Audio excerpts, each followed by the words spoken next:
Guys, it's Angela, and today's video is going to be a little bit different from my other videos.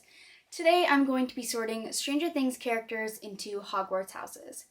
So if you don't already know, I love Stranger Things. It's my absolute favorite show. I've already seen season 3 times. So when I thought of this idea, I literally went hard. I took all the books off the shelf and replaced it with Stranger Things stuff, and honestly, I think it looks pretty good. So I'm going to be sorting Stranger Things characters into Hogwarts houses. I'm not going to have any spoilers for season 3 either, or really any of the seasons. Also, these houses are just my opinions. You know, there's like no right or wrong answer to this, obviously. And I've never really sorted characters into houses before. So there's definitely some more houses in here that I'm like really certain of, and some others that I'm like, I feel like these characters are really complex and they could all go into like multiple houses, so it's kind of difficult, but I'm gonna do my best and let's get into it. First up, we have 11, and I think 11 is a perfect example of a Gryffindor. She is so incredibly brave, and she's saved her friends on multiple occasions, which I think is pretty cool.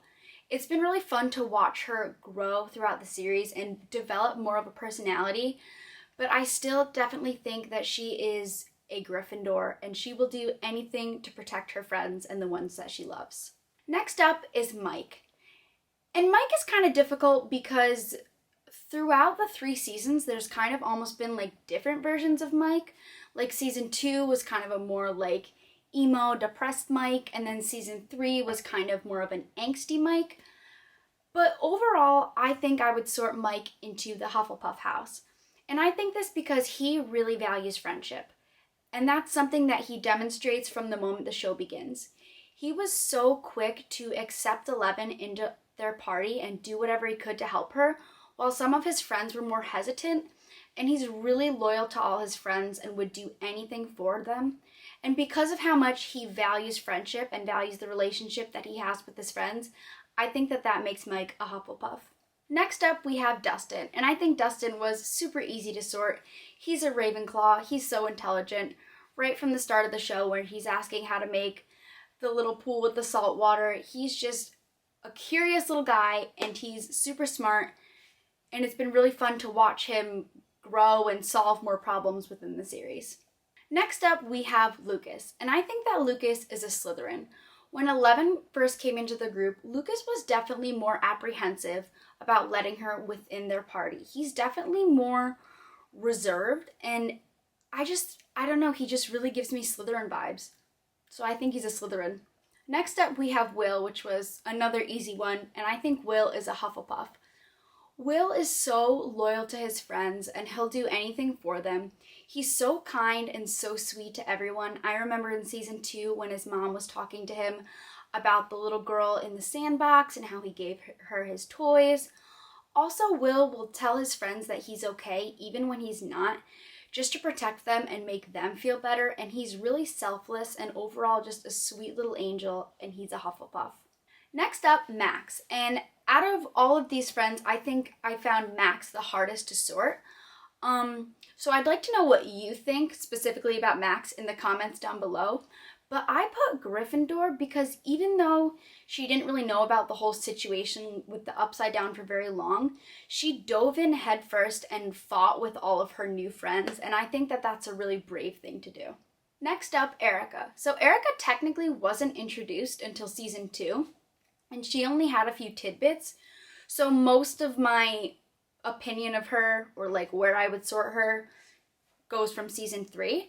But she is so sassy, and I love that about her. But I think I would sort her into a Ravenclaw. Her personality might be like a little Slytherin-ish. I don't even know if that's a word. But I would sort her into a Ravenclaw because of how intelligent she is.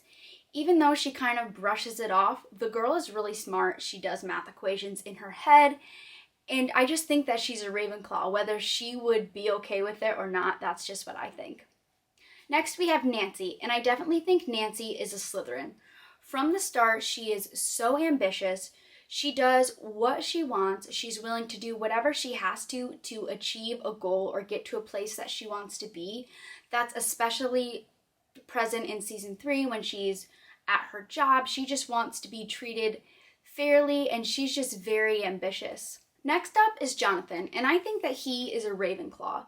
Jonathan is a really unique character who doesn't care what others' opinions of him are, and he's really focused on his own individualism, and he's also very intelligent, and for that reason I put him in Ravenclaw.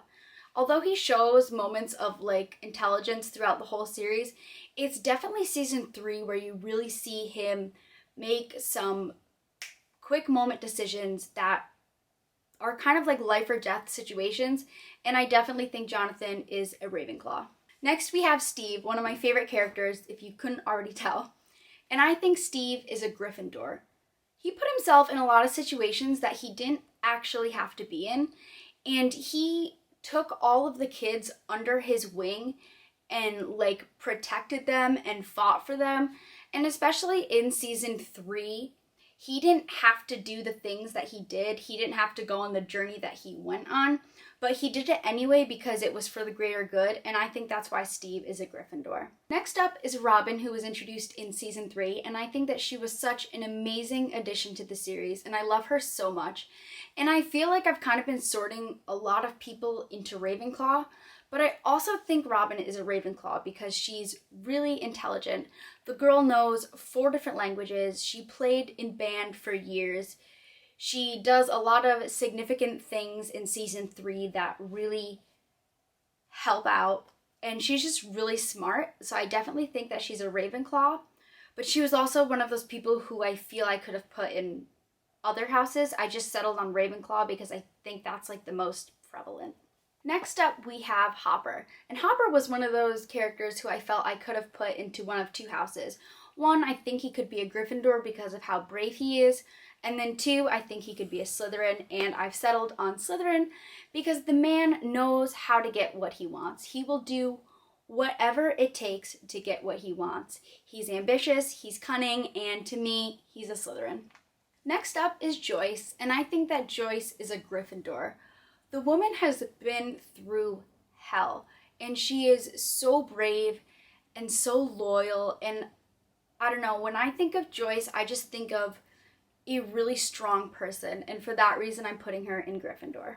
Next up, we have Billy, and Billy was definitely harder for me to sort because I feel like the default thing is to put him in Slytherin because he definitely does have Slytherin characteristics, but his trauma has definitely shaped him as a person, so it's just really difficult. So I feel like the default thing to do would be put him in Slytherin. Let me know what you would sort Billy as though, because I'm not really sure. Next we have Karen Wheeler, and I think like Nancy, Karen is a Slytherin. She's very ambitious, she's very sneaky, she knows how to get what she wants, and I think that that makes her a Slytherin. Next we have Ted Wheeler, who I love Ted. He's so great and so just bland, and he has such like a dry sense of humor, and I think he's really underrated, and I love him so much. But unfortunately for Ted, I don't think it would work out. I don't think he would be in the wizarding world. He's the one person through this whole list that I was like, Muggle. Ted would put the sorting hat on and he'd have to go home because there was like a mistake in the writing. He didn't belong at Hogwarts. They had to like erase his memory. It would be this whole big thing, but Ted would definitely be a Muggle. Lastly, for fun, I decided to throw the Duffer Brothers in there. The Duffer Brothers are the creator and director of Stranger Things, and I don't know anything about them personally at all. I don't even know their names. That's really bad. I'm sorry. But I would sort them into Slytherins because of the way that they wrote the show and the way that they hurt me. I think that they're Slytherins, and they're very ambitious, and it's paying off because they're doing great. And yeah, those are all the people. So I really hope you guys have liked this video. I know it's a little bit different and maybe not even like booktube related, but I thought it would be fun to do anyway because of how much I love the show. Like I said, it's my favorite show. I would literally do anything to be an extra in season 4, like anything. If there's any more Stranger Things related content that you'd like to see from me, Please let me know in the comments down below, and I'd love to hear your thoughts if you would sort certain characters differently and why, but please don't put any spoilers in the comments because I don't want anybody to get spoiled because that's no fun. Anyway, thank you guys so much for watching and have a good one.